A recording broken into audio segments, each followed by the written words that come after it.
Ყველას მოგესალმებით, მე ვარ ნინი.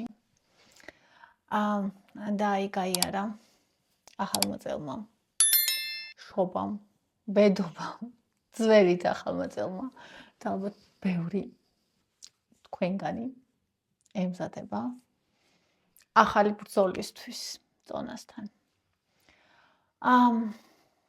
და ადამიანის უმეტესობა ძალიან ხშირად წერს, რომ ვიწყებ, მაგრამ თავს ვანებებ, ვიწყებ, მაგრამ ვერ ვაგრძელებ.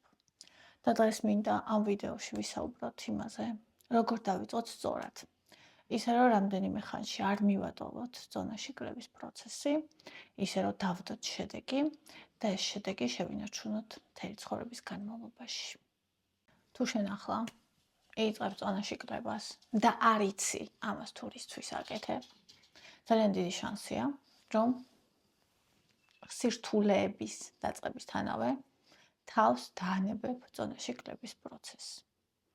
იმიტომ რომ ტვინმა არ იცის თუ რატომ უნდა გააკეთოს ეს და როცა არ არის რატომ კითხვაზე პასუხი, მაშინ ის თავს არიდებს უსიამოვნო მდგომარეობას და ამ დროს წყდება პროცესი.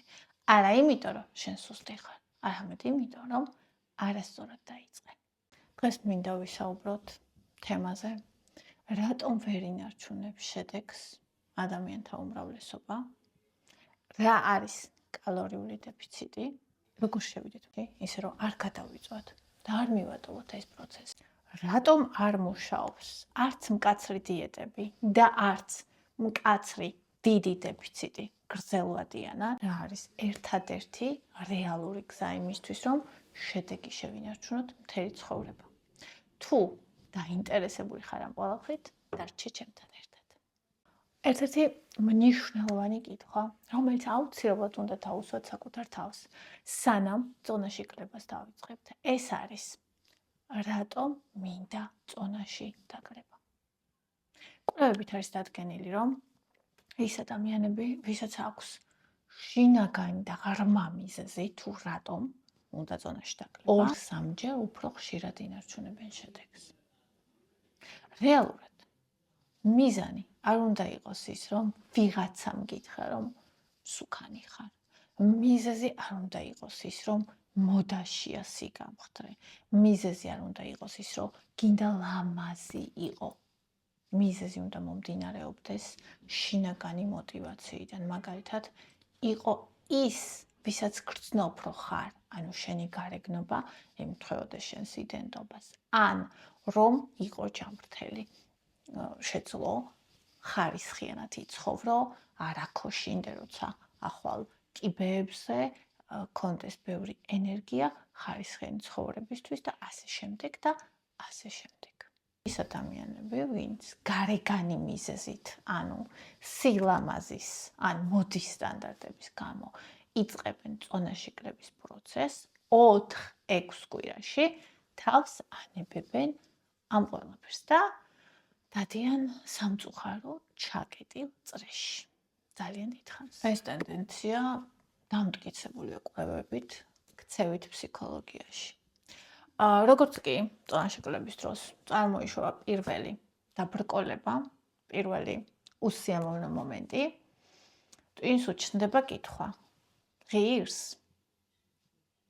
თუ მიზეზი არის გარეგანი, როგორც წეგან აღწერეთ ეგენი, მაშინ ტვინს მაშინვე აქვს პასუხი არა და ამიტომ ნებდება.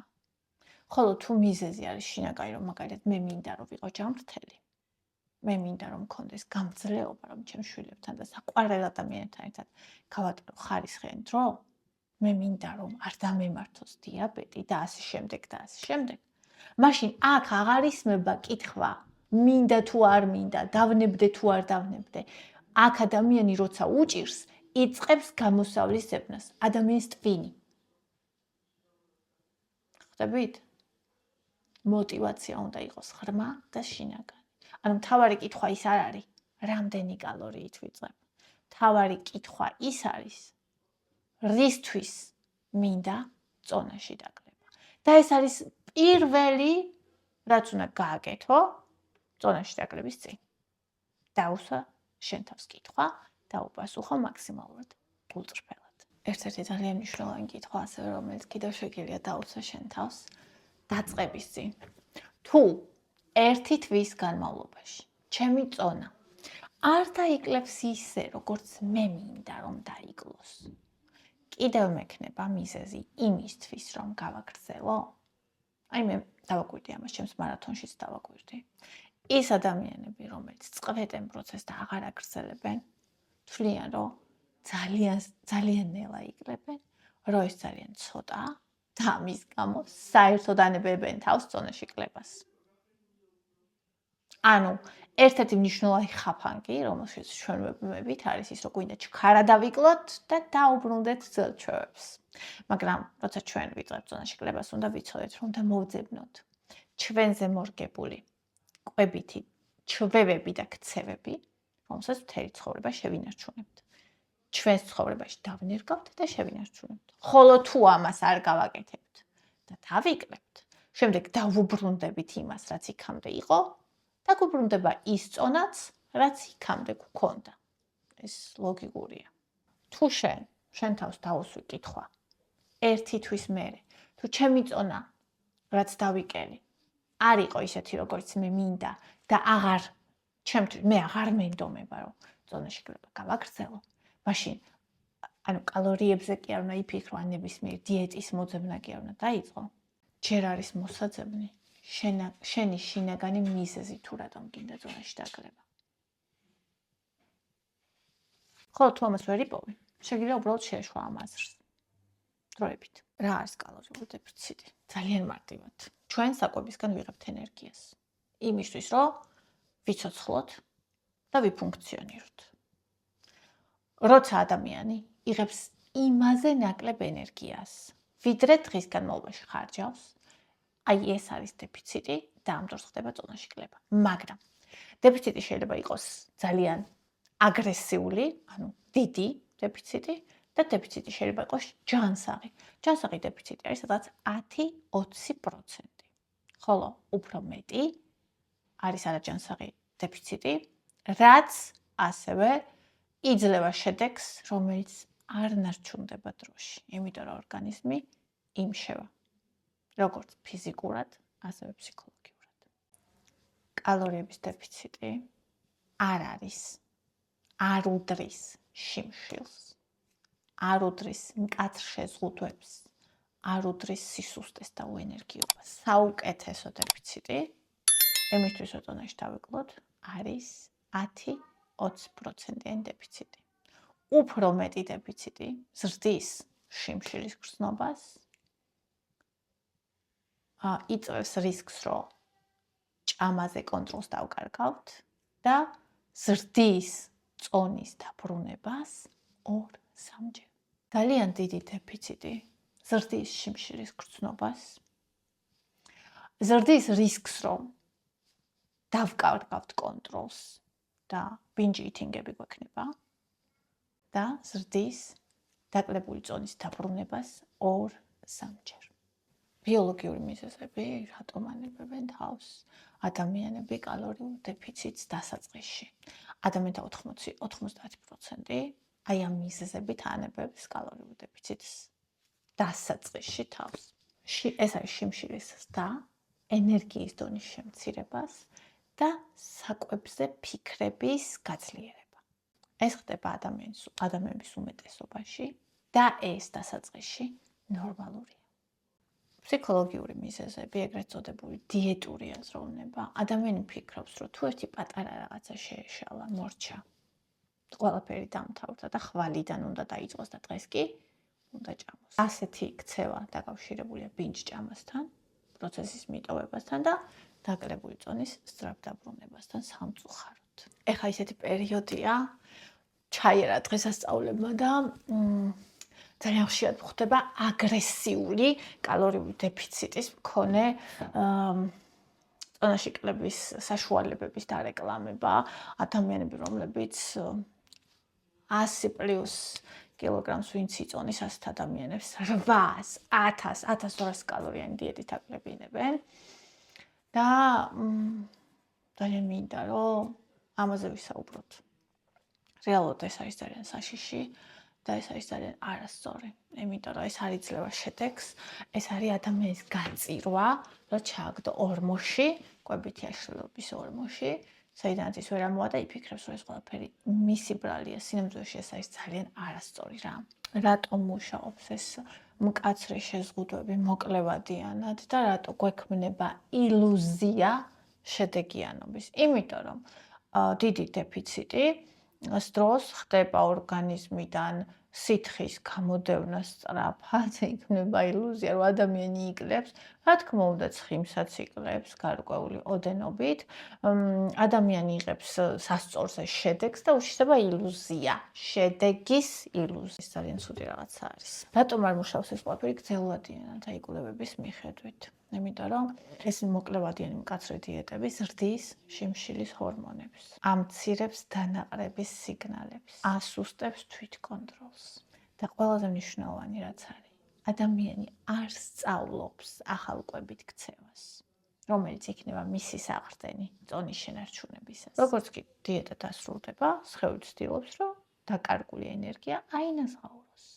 შიმშილი ძლიერდება, წონა ხშირად ბრუნდება, უფრო სწრაფად ვიდრე წავიდა და უფრო მეტი ვიდრე წავიდა. ეს არ არის სუსტი ნებისყოფა, ეს არის ფიზიოლოგიური პასუხი. თუ მეთოდი მხოლოდ მაშინ მუშაობს, როცა მას იცავ მკაცრად, ეს არ არის გამოსავალი. როგორ უნდა შევიდეთ კალორიულ დეფიციტში? შვიდად, ისე რომ არმან არ გაზარდოს მიტოვების, პროცესის მიტოვების რისკი. ნელა, ეტაპობრივად და არა ყველაფერი ერთდროულად კი არ უნდა შევცვალოთ, არამედ ნაწილ-ნაწილ. კვლევების მიხედვით, აი ეს მიდგომა პროცესისთვის თავის დანებების რისკს 50%-ით ამცირებს. ფიზიკური და ფსიქოლოგიური მზადყოფნა ძალიან მნიშვნელოვანია. ადამიანმა უნდა იცოდეს, რომ მსუბუქი შიმშილი კალორიული დეფიციტის დროს ნორმალურია. მსუბუქი დისკომფორტი კალორიული დეფიციტის დროს ნორმალურია. ამისი არ უნდა გვეშინოდეს. შიმშილი მოვა და წავა. იქნება რთული დღეები, ჩავარდნები და დარღვევებიც, მაგრამ ეს არ ნიშნავს, რომ მე დავანებე თავი და თავიდან ვაგრძელებ. არა. ეს ნიშნავს, რომ მე წავბორცი ვიქცდი, მაგრამ გზას ვაგრძელებ. რა არის მნიშვნელოვანი ძალიან? ძილი სრულფასოვანი, საკვები და სითხე, წყალი. ძალიან მნიშვნელოვანი საიდუმლო იმ ადამიანების, იმ მცირე პროცენტის, ვინც დაიკლო და შეინარჩუნა შედეგი. ეს ადამიანები არ ებრძვიან სხეულს. ეს ადამიანები არ არიან ორიენტირებული სწრაფ შედეგზე. არ ჩქარობენ და არ ელოდებიან, როდის დაასრულებენ ამ პროცესს, ამ საძაგეო პროცესს. არა, ისინი ცვლიან თავიანთ ცხოვრებას და თავიანთ კვებით ქცევას. ამ შემთხვევაში მარტივად ბრძოლების გარეშე ნარჩუნდება შედეგი. სხვა შემთხვევაში კი ეს ფაქტიურად შეუძლებელია. რეალური წონაში კლება არ იწყება თეფშიდან, საკვებიდან, დეფიციტიდან. წონაში კლება ისე როგორც წონაში მატება იწყება აქედან. ძალიან მნიშვნელოვანია ვიმუშაოთ ფსიქოლოგიასთან. ძალიან მნიშვნელოვანია გქონდეს შინაგანი мотиваცია იმისთვის, თუ რისთვის გვინდა ზონაში დაკლება, როგორც ვიდეოს დასაწყისში ვისაუბრეთ. როდის არის საუკეთესო დრო? იმისთვის, რომ დაიწყო ზონაში კლება ახალი წლიდან, პირველი რიცხვიდან, ორშაბათიდან. არა ძვირფასო. საუკეთესო დრო აი ახლა, როცა შენ ამაზე ფიქრობ, ამ წუთას. არ უნდა გადადო. უნდა დაიწყო ახლავე. არა იდეალურად, მაგრამ ახლავე.